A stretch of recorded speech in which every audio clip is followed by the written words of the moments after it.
Physical quantities तिबई मिकदारें क्या चीज़ होती हैं। तो ऐसी तमाम क्वांटिटीज जिनको हम मैयर कर सकते हैं, वो तमाम क्वांटिटीज जो कि जिनकी पैमाइश मुमकिन है, तो उनको हम बोलते हैं physical quantities. All measurable quantities are called physical quantities. अब फिजिकल क्वांटिटीज को जब डिस्क्राइब करना है हमें, तो हमें जो चीज़ रिक्वायर होती है, पहली चीज़ होती है यूनिट। यूनिट होता है आपके पास एक स्टैंडर्ड है फॉर कंपेरिजन, मतलब इस स्टैंडर्ड के साथ आप कंपेयर करते जाएंगे तो आपको डिफरेंट वैल्यूज या डिफरेंट मैग्नीट्यूड्स मिलती जाएंगी। तो a unit of measurement indicates the size of that unit based on measurement standard. ये आपको साइज ऑफ दैट यूनिट बताता है, and together with the numerical value, साथ में आपको एक उसकी मैग्नीट्यूड भी बताता है कि कितना है। They express the size of the physical quantity. Simply unit size of the physical quantity आपको बताता है कि फिजिकल क्वांटिटी कितनी बड़ी है, उसकी मैग्नीट्यूड क्या है, उसकी न्यूमेरिकल वैल्यू क्या होती है। दूसरी चीज़ है मैग्नीट्यूड या न्यूमेरिकल वैल्यू। तो फिजिकल क्वांटिटी को एक्सप्रेस करने के लिए दो चीज़ें रिक्वायर है। एक यूनिट रिक्वायर है, यूनिट है स्टैंडर्ड फॉर कंपैरिजन, मतलब आप जब स्टैंडर्ड्स के साथ कंपेयर करते हैं एक क्वांटिटी को कि मुख्तलिफ चीज़ों को, तो उससे आपको डिफरेंट मैग्नीट्यूड्स मिलती जाती हैं। और मैग्नीट्यूड या न्यूमेरिकल वैल्यू दो चीज़ें हमें रिक्वायर होती हैं। थर्ड चीज़, अगर हम वेक्टर्स की बात करें तो हमें डायरेक्शन भी रिक्वायर हो सकती है, लेकिन मोस्टली फिजिकल क्वांटिटी के एक्सप्लेनेशन के लिए हमें मैग्नीट्यूड एंड यूनिट रिक्वायर होता है। अगर वेक्टर्स में कहेंगे तो वहाँ पे एक डायरेक्शन वाला फैक्टर भी आ जाएगा। लोगों ने याद रखना है क्वांटिटी क्या चीज़ होती है, जो हम बार बार बात कर रहे हैं क्वांटिटी। तो क्वांटिटी आपके पास किसी भी मैटर की कैरेक्टरिस्टिक्स होती है जिसको क्वांटिफाई किया जा सकता है। अब क्वांटिफाई करने का मतलब ये होता है कि जब आप उसकी मेजरमेंट करते हो तो उसके नतीजे में आपको न्यूमेरिकल वैल्यू मिलती है और यूनिट ऑफ द मेजरमेंट मिलता है कि आप किस यूनिट के अंदर मेजर कर रहे हैं, यूनिट ऑफ द मेजरमेंट मिलेगा और साथ में उसकी न्यूमेरिकल वैल्यू मिलेगी। MCQ है, the different magnitudes of same physical quantities are measured by comparing them to। हम ऊपर बात कर चुके हैं कि जब हमें एक फिजिकल क्वांटिटी की डिफरेंट मैग्नीट्यूड्स मिलेंगी, कब? सिंपल है, जब हम उसको यूनिट से क्या करेंगे, स्टैंडर्ड साइज से कंपैरिजन करेंगे। तो सिंपली इसका बेस्ट ऑप्शन है स्टैंडर्ड साइज। मॉडर्न डेफिनेशन क्या है फिजिकल क्वांटिटीज की? मॉडर्न डेफिनेशन में हम ये कहते हैं कि वो तमाम क्वांटिटीज जिनकी बेस के ऊपर, जिनकी टर्म्स में फिजिक्स के लॉज को एक्सप्लेन या डिस्क्राइब किया जाता है या एक्सप्रेस किया जाता है, वो फिजिकल क्वांटिटीज कहते हैं। Those quantities in terms of which laws of physics are expressed are called physical quantities. तो उनको हम क्या बोलेंगे? फिजिकल क्वांटिटीज बोलेंगे। So these quantities have to be measured accurately. इसके लिए ज़रूरी है कि हम फिजिकल क्वांटिटीज़ को एक्यूरेटली मेजर करें। अब MCQ है, physical quantities are those quantities in terms of which laws of physics are expressed. Option है directly, indirectly, directly and indirectly, या नन ऑफ दीज। तो आपने याद रखना है कि फिजिकल क्वांटिटीज़ के टर्म में आप लॉज ऑफ फिजिक्स को डायरेक्टली भी एक्सप्रेस कर सकते हैं और इनडायरेक्टली भी। तो डायरेक्टली एंड इनडायरेक्टली बहुत बेस्ट ऑप्शन होगा। MCQ है, एवरी डायमेंशनल फिजिकल क्वांटिटी है magnitude and direction, direction and unit, magnitude magnitude, unit and direction. तो आपके पास हर वो फिजिकल क्वांटिटी जिसकी डायमेंशन है, उसके लिए लाजमी होगा कि उसकी मैग्नीट्यूड हो। ठीक है, तो एक डायमेंशनल फिजिकल क्वांटिटी की मैग्नीट्यूड होना लाजमी है, उसका यूनिट होना लाजमी नहीं है। फॉर एग्जांपल, हमारे पास कुछ क्वांटिटीज आती हैं जिनकी डायमेंशंस तो हैं लेकिन उनके यूनिट्स नहीं होते। The quantities which can be measured accurately are. तो अभी हमने पढ़ा वो क्वांटिटीज होती हैं फिजिकल क्वांटिटीज। अगर इन फिजिकल क्वांटिटीज को हम देखें तो हम इसकी क्लासिफिकेशन किस तरह करते हैं? फिजिकल क्वांटिटीज में अगर हम मेजरमेंट बेस करते हैं तो मेजरमेंट बेस पे दो हैं, बेस क्वांटिटीज हैं जिनकी डेफिनेशन इंडिपेंडेंट होती हैं, और ड्राइव क्वांटिटीज जिनकी डेफिनेशन डिपेंडेंट होती हैं। अगर हम डायरेक्शन बेस पे करें तो हम स्केलर्स कहते हैं जिसमें मैग्नीट्यूड और यूनिट रिक्वायर होता है डिस्क्रिप्शन के लिए। वेक्टर्स हैं जिसमें मैग्नीट्यूड, यूनिट, डायरेक्शन रिक्वायर होती है, साथ में लॉ ऑफ वेक्टर एडिशन भी फॉलो करते हैं। टेंसर्स होते हैं, स्केलर भी हो सकते हैं, वेक्टर भी, और फेजर्स होते हैं, wave life motion, for example SHM, alternating voltage current, ये वाली वैल्यूज फेजर। देन कांस्टेंट्स होती हैं। कांस्टेंट्स में दो तरह की आपके पास पॉसिबिलिटी है। नंबर 1, यूनिवर्सल कांस्टेंट हो सकते हैं जिनकी वैल्यू फिक्स है, उसमें ग्रेविटेशनल कांस्टेंट है, स्पीड ऑफ लाइट है, प्लैंक्स कांस्टेंट है, ये इनकी वैल्यू हर जगह सेम रहती है। कांस्टेंट है जिनकी वैल्यूज चेंज भी हो सकती हैं। फॉर एग्जांपल, आपके पास कुछ प्योर रेशियोज हो सकती हैं, अदर यूनिट्स हो सकते हैं, मोल्स की तादाद n की वैल्यू है, एफिशिएंसी हो गई। तो ये डिफरेंट कांस्टेंट्स हैं जिनकी वैल्यूज ने आपस में क्या होना होता है, चेंज होना होता है। ये फिजिकल क्वांटिटीज का एक चार्ट है जो आपको क्लियर होना चाहिए। बेस क्वांटिटीज, इनको हम फंडामेंटल क्वांटिटीज भी बोलते हैं। ये वो क्वांटिटीज होती हैं जिनको दूसरी फिजिकल क्वांटिटीज की टर्म में डिफाइन नहीं किया जा सकता, और हम कहते हैं कि ये मिनिमम नंबर ऑफ क्वांटिटीज हैं, उनकी बेस पे दूसरी फिजिकल क्वांटिटीज को डिफाइन किया जाता है। इनकी टोटल तादाद 7 है और इनको इंडिपेंडेंटली डिफाइन किया जाता है। Examples for example mass, length, time, electric current, temperature, luminous intensity of light, amount of substance, number of particle. अब यहाँ पे इलेक्ट्रिक करंट को मैंने जानबूझ के हाईलाइट किया, इसके बारे में जो मिसअंडरस्टैंडिंग पाई जाती है, स्टूडेंट्स नॉर्मली ये समझते हैं कि जो आपके पास इलेक्ट्रिक करंट है ये एक ड्राइव्ड क्वांटिटी है और इसको हमने बेस के अंदर क्यों रखा हुआ है, क्योंकि जब हम इसकी डेफिनेशन करते हैं I is equal to V by R, तो आई ओम्स लॉ से I is equal to V by R होता है, या I is equal to Q by T, rate of flow of electric charges. तो जिससे हमें ये लगता है कि इलेक्ट्रिक क्वांटिटी ड्राइव क्वांटिटी, लेकिन इन एक्चुअल ये वाली बात जो हमें लगता है कि ड्राइव गलत है। नंबर वन, जब भी हम बेस क्वांटिटी की डिफाइन करने की कोशिश करते हैं तो हम उसको इन terms of other quantities define नहीं कर सकते, अलबत्ता उनको दूसरी क्वांटिटीज के टर्म में एक्सप्रेस जरूर कर सकते हैं।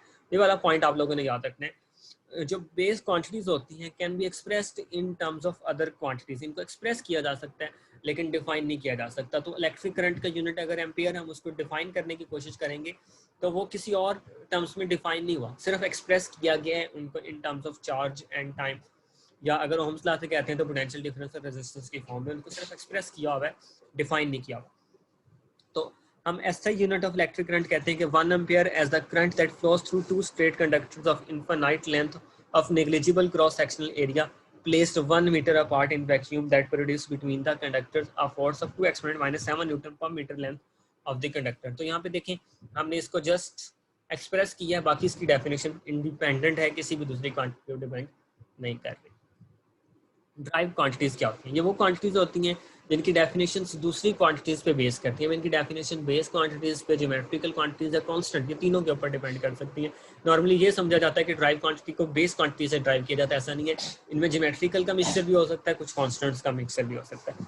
Drive quantities are physical quantities which are derived from base quantities by multiplication और डिवीजन और बोथ।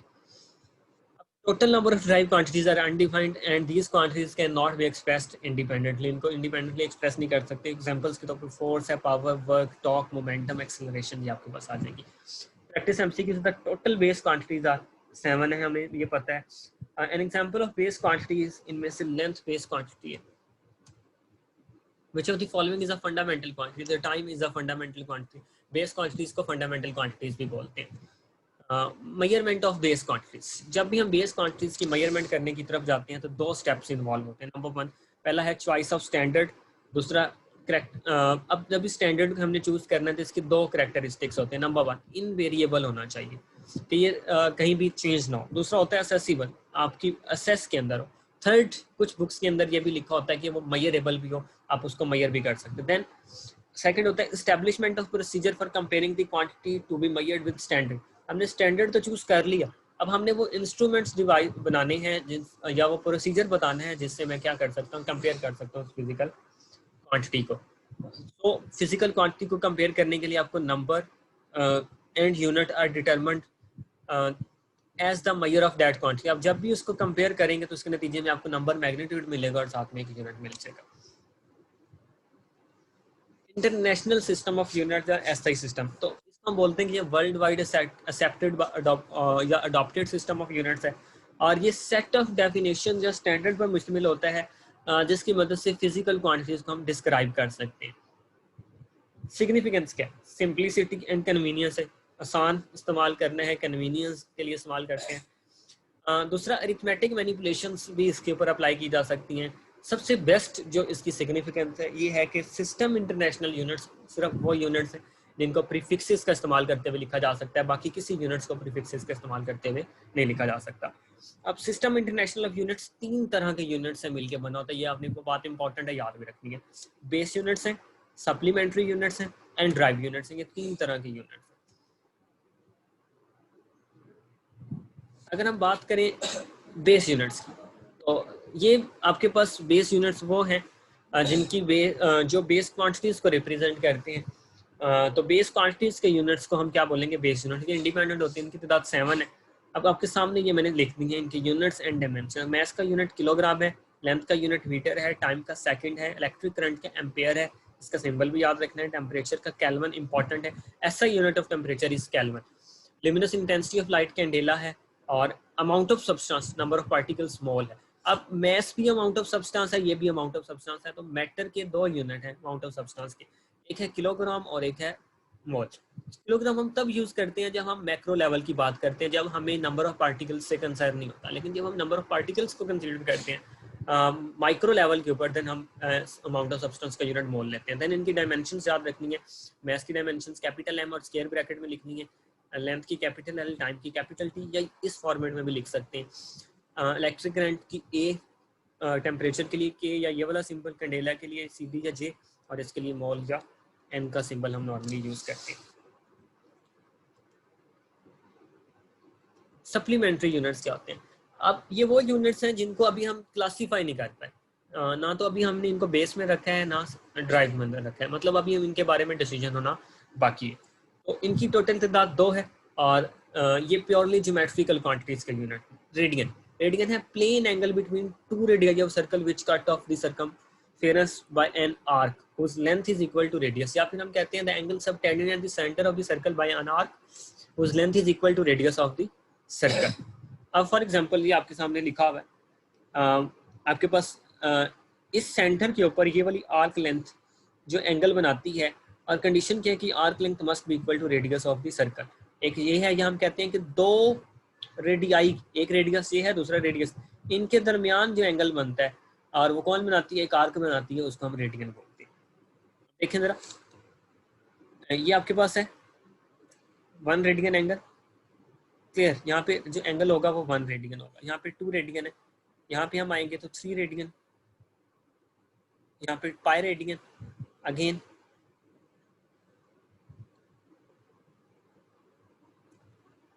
2 पाई रेडियन, यहाँ पे एक कंप्लीट रेवोल्यूशन में 2 पाई रेडियन जो कि 360 के इक्वल होता है। तो ये आपके पास जो एंगल है ये रेडियंस को रिप्रेजेंट करता है। याद रखना है रेडियन के बारे में, it is 2 dimensional angle, 2D angle है ये आपके पास। इसको प्लेन एंगल भी बोलते हैं, और ये सर्कुलर एंगल। अब ये तीनों पॉइंट्स एमसीक्यूज में आते हैं। प्लेन एंगल इज रेडियन, ये 2 डायमेंशनल होता है। सर्कुलर एंगल भी बोलते हैं, और इसको रिप्रेजेंट किया जाता है RAD के साथ। इसकी जो डायमेंशंस हैं, इसकी डायमेंशंस नहीं होती। अब एक इस क्वांटिटी के यूनिट्स हैं लेकिन डायमेंशंस नहीं है। तो theta is equal to S/R radian.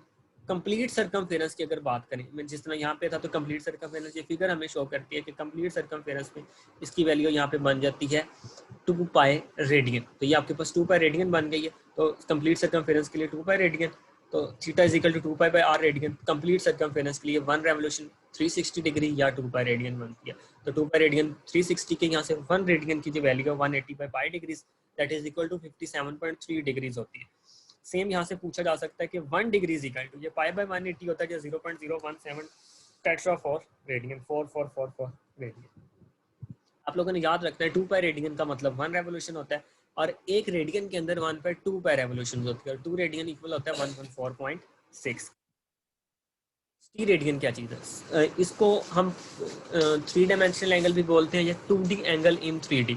ये सॉलिड एंगल है, और ये वो एंगल है जो सबटेंड किया जाता है sphere, centre of the sphere पे by an area of its surface equal to square of the radius of the sphere. तो आपके पास इसको हम ऐसे भी कह सकते हैं, angle subtended and the centre of the sphere by an area which is equal to square of the radius of the sphere. ये आपके पास है, ये आपके पास एरिया है। ये एरिया इस स्फीयर के सेंटर के ऊपर जो एंगल बनाता है, कंडीशन क्या है? ये area must be equal to ये जो रेडियस R है इसके स्क्वायर के इक्वल होना चाहिए।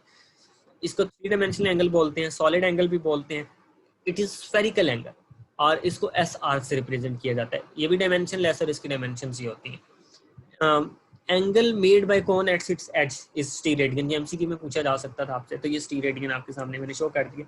फाइव ओमेगा के सिंबल से यूज किया जाता है S/R², where for complete sphere S is equal to 4πr², 4πr² by this complete sphere के लिए आपके पास जो बन जाएगा वो आपके पास बनता है ओमेगा इज इक्वल टू 4π स्टीरेडियन। तो जो आपके पास एंगल इन स्टीरेडियन है वो 4π स्टीरेडियन कंप्लीट सर्कमफेरेंस के लिए। आपने याद रखना है अगर हम स्टीरेडियन एंगल को 2 पे डिवाइड करें तो एंगल इन रेडियन आपको मिल जाता है। और अ क्वांटिटी हैविंग यूनिट में भी डायमेंशन, इसलिए बात इंपॉर्टेंट है कि एक क्वांटिटी ऐसी भी हो सकती है जिसका यूनिट तो है लेकिन डायमेंशन नहीं है। आपके सामने हैं ज्योमेट्रिकल क्वांटिटीज जिनके यूनिट्स तो हैं, डायमेंशंस नहीं होती। और अ डायमेंशनलेस क्वांटिटी में हैव अ यूनिट, एक क्वांटिटी जिसकी डायमेंशन नहीं है लेकिन उसका यूनिट हो सकता है। तो पीछे ये एमसीक्यू भी मैंने आपको बताया था कि क्वांटिटी की डायमेंशन लेस है, डायमेंशन लेस होने के बावजूद उसका यूनिट पॉसिबल है कि होगा। All physical quantities have magnitude, ये तो सब में कॉमन है कि तमाम फिजिकल क्वांटिटीज के magnitude. It is possible that these quantities may और मे नॉट हैव यूनिट, ये पॉसिबल है कि उनका यूनिट है या नहीं है। डायमेंशंस भी पॉसिबल है, हो भी सकती है, नहीं भी, और डायरेक्शन। तो ये तीनों चीजें आप लोगों ने याद रखनी है। Which of the following statement is true? All physical quantities have magnitude. Are dimensionless quantities also unitless? Unitless quantities also dimensionless, both A and C. तो आप लोगों ने याद रखना है फिजिकल क्वांटिटीज की मैग्नीट्यूड होती है और एक यूनिटलेस क्वांटिटी डायमेंशनलेस भी होती है। Which of the following is a supplementary physical quantity? Supplementary आपके पास फिजिकल क्वांटिटी पूछा है, यहाँ पे रेडियंस टी रेडियन, ये दोनों तो यूनिट्स हैं। तो बाहर लोगों को ये लगता है कि इसका ऑप्शन है बोथ ए एंड बी, लेकिन उसने कहा है क्वांटिटी कौन सी है, तो ये तो यूनिट्स है, क्वांटिटी तो नहीं है, इसका बेस्ट ऑप्शन होना चाहिए नन। ड्राइव्ड यूनिट्स क्या होते हैं? ये वो यूनिट्स हैं जो बेस और सप्लीमेंट्री यूनिट से ड्राइव किए जाते हैं। अगेन मैं रिपीट कर देता हूँ, बेस ड्राइव यूनिट्स वो होते हैं जो बेस और सप्लीमेंट्री से ड्राइव की जाती है। टिपिकली ये समझा जाता है कि ड्राइव यूनिट को सिर्फ बेस यूनिट से ड्राइव किया जाता है, लेकिन ऐसा नहीं है, ये बेस और सप्लीमेंट्री दोनों का मिक्सर होते हैं। फॉर एग्जांपल जितनी भी ज्योमेट्रिकल क्वांटिटीज हैं, हम एंगुलर डिस्प्लेसमेंट की बात कर लें, एंगुलर वेलोसिटी की बात कर लें, एंगुलर एक्सेलरेशन की बात कर लें, तो एंगुलर वेलोसिटी की बात करते हैं तो उसका यूनिट आपके पास जो होता है रेडियन पर सेकेंड। आपके सामने दो चीज़ें हैं, सेकंड बेस यूनिट है और रेडियन सप्लीमेंट्री है, तो उन दोनों का कम्बिनेशन होता है। तो ड्राइव यूनिट्स आपने याद रखना है बेस और सप्लीमेंट्री के कम्बिनेशन। और this units are used in measurement of derived quantities. और अनडिफाइंड नंबर होता है, फॉर एग्जांपल एरिया का यूनिट मीटर स्क्वायर, इसकी डायमेंशन एल स्क्वायर होती हैं। वॉल्यूम का मीटर क्यूब और एल क्यूब डायमेंशन होती है। डेंसिटी, सॉलिड्स की डेंसिटी को डी से रिप्रेजेंट करते हैं, और फ्लूइड्स में गैस या लिक्विड्स आते हैं, रो से रिप्रेजेंट करते हैं। एम बाई वी, किलोग्राम पर क्यूबिक मीटर। अब यहाँ पे यूनिट के दरमियान स्पेस आती है। जब भी कम्बिनेशन ऑफ बेस यूनिट्स आता है या ऐसा यूनिट्स आता है, वहाँ पे दो यूनिट्स के दरमियान एक सिंगल स्पेस लगानी होती है, या डॉट लगा देते हैं। ml-3 velocity metre per second, या LT-1 डायमेंशन है m0 LT-1। एक्सेलरेशन ms-2 या LT-2 न्यूटन पर किलोग्राम भी इसको हम कह सकते थे। Force kilogram metre per second square या 1 न्यूटन। यहाँ से एमसीक्यू पूछा जा सकता है 1 newton is equal to kilogram metre per second square. ml-2 dimension होती है।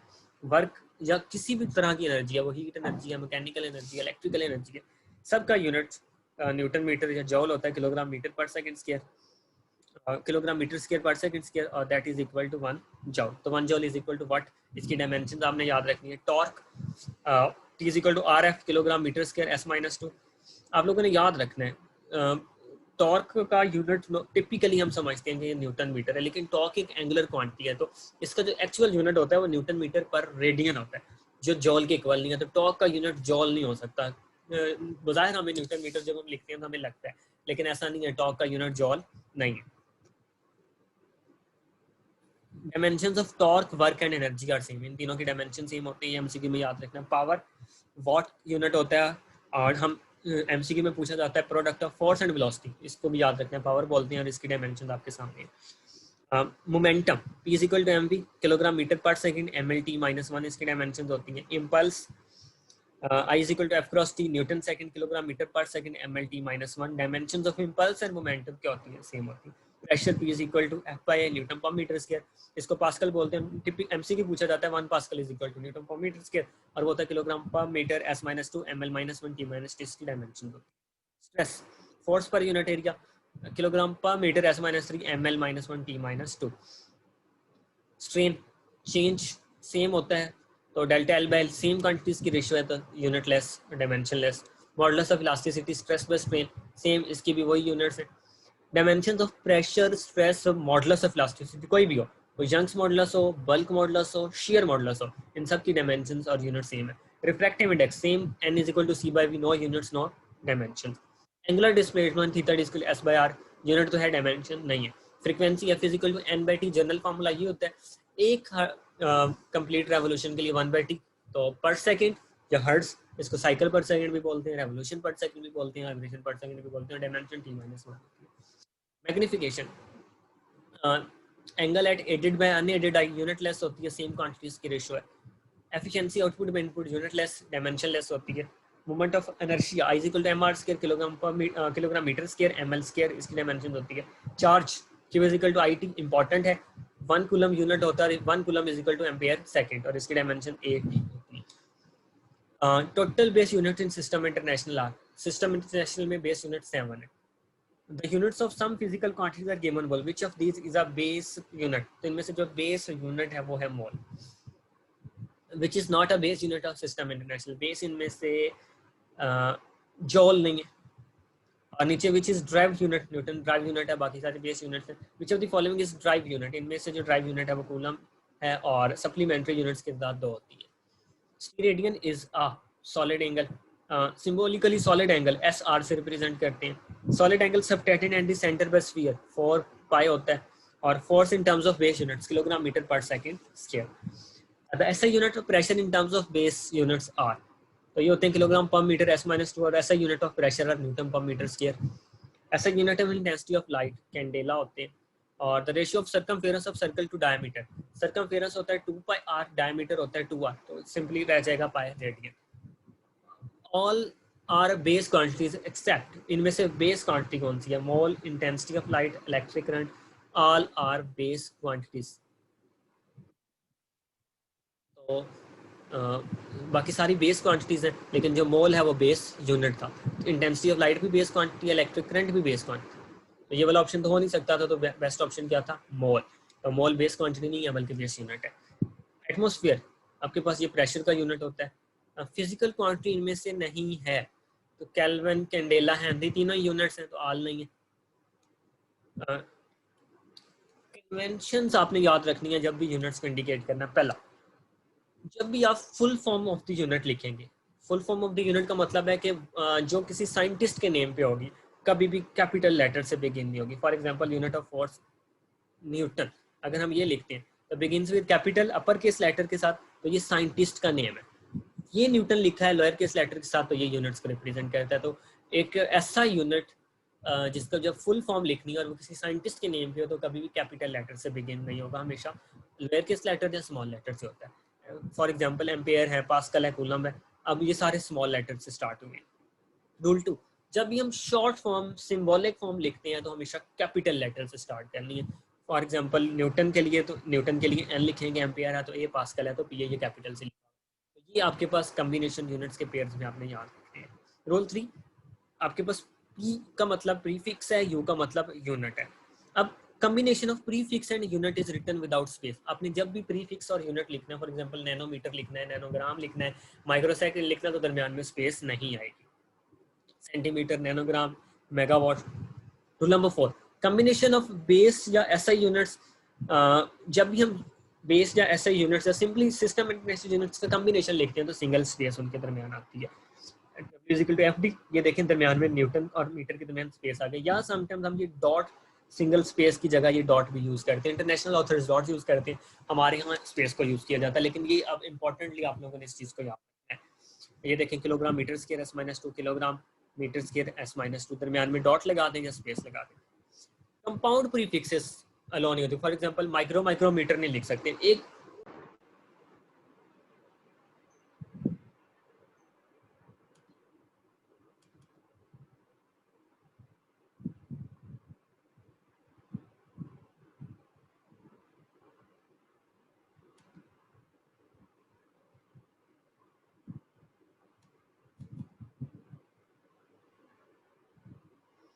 तो आप लोग कंपाउंड प्रीफिक्सेस को कोशिश करेंगे कि नहीं लिखना, ठीक है। नैनोग्राम को हम एटोग्राम लिख सकते हैं, 10⁻⁻18 ग्राम लिख सकते हैं। रूल नंबर 6, जब भी प्रीफिक्स के साथ यूनिट मौजूद होता है, यूनिट की कोई पावर होती है, तो आपने कंसीडर करना है वही पावर प्रीफिक्स की भी होगी। फॉर एग्जांपल सेंटीमीटर स्क्वायर का मतलब है कि जो पावर मीटर स्क्वायर के ऊपर है, सेंटी की भी वही, सेंटी 10⁻⁻², इसकी पावर 2 मीटर स्क्वायर, और हमेशा इसको इसके साथ मल्टीप्लाई करना है, तो -2 × 2 4, आपने इसका स्क्वायर क्यूब नहीं लेना होता। रूल नंबर 7, हमेशा प्रेफर करेंगे मोस्ट सूटेबल यूनिट। कुछ क्वांटिटीज की मैं आपको बता देता हूँ। सक्रिय गेज के लिए प्रेफरेबल यूनिट मिलीमीटर होता है, बॉम्ब कैलोरीमीटर के लिए ग्राम होता है, वर्नियर कैलिपर के लिए सेंटीमीटर। अब साइंटिफिक नोटेशन एंड प्रीफिक्सेस। हमने रात को साइंटिफिक नोटेशन या प्रीफिक्सेस में कैसे लिखना है, इंशाल्लाह इसको हम नेक्स्ट लेक्चर के अंदर डिस्कस करें।